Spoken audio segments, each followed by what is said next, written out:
When most people think of manufacturing, they picture sprawling warehouses, heavy machinery, and millions of dollars in upfront capital. Because of that massive financial barrier, aspiring entrepreneurs often feel trapped.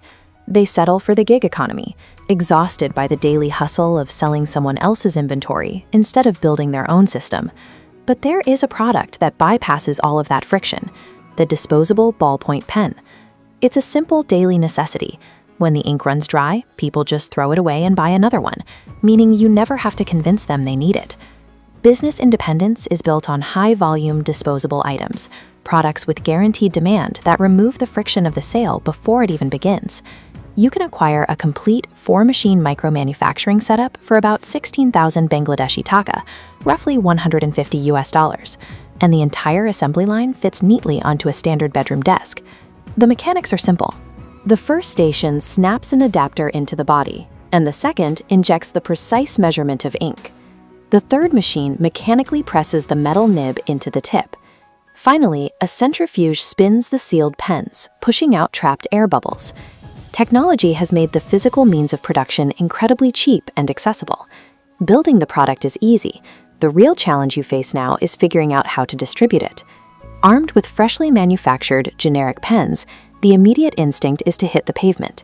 You take the inventory straight to local grocery stores and neighborhood libraries. But the shopkeepers quickly reject the pitch. They have limited shelf space, and they reserve it for famous legacy brands that customers already recognize by name. Pushing a completely unknown item into a highly saturated retail market is a strategic error.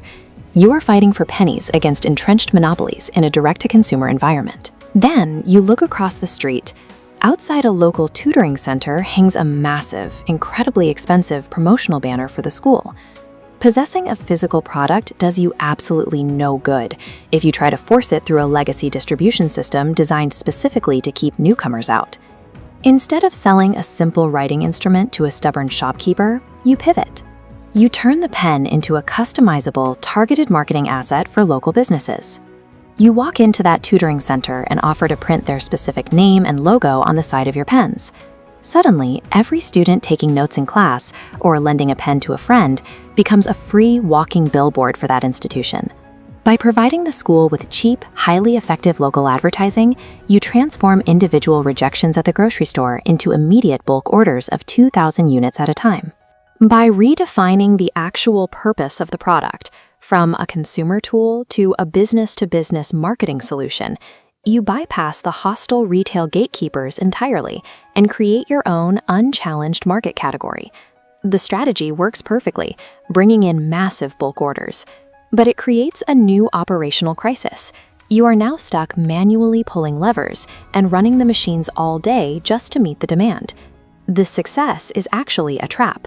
Operating the machinery yourself creates a grueling, low-paying factory job that places a hard physical ceiling on how much the company can grow. The solution is leverage.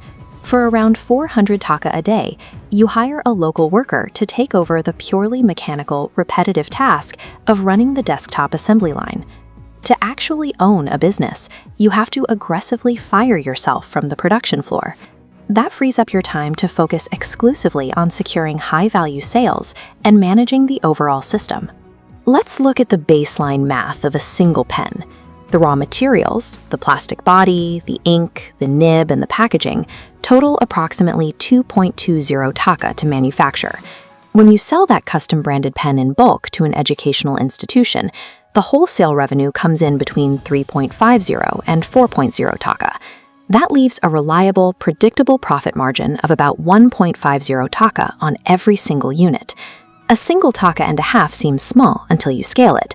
If 10 local clients order an average of 200 pens a day, that translates to 2,000 units, generating a highly predictable daily cash flow of over 3,000 taka. True financial independence rarely requires massive loans or complex corporate structures. It is simply the mathematical inevitability of combining cheap micromanufacturing, smart B2B positioning, and automated labor into one tightly controlled, closed-loop system.